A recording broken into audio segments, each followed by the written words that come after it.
magprito pa tayo ngayon na fish. Hindi ko alam kung anong English na isda ito. Ayan, piniprito po na ng ating madamdamin ang ating isda. Actually, isang araw na po itong nakamarinate. 2 days na pala itong nakamarinate. So, sobrang yummy!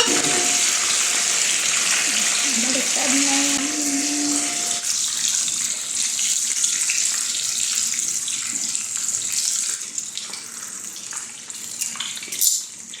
Guys, luto na ang ating pampan.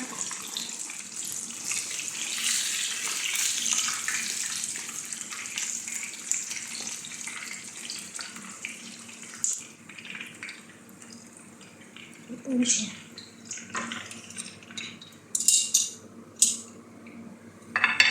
Ayan.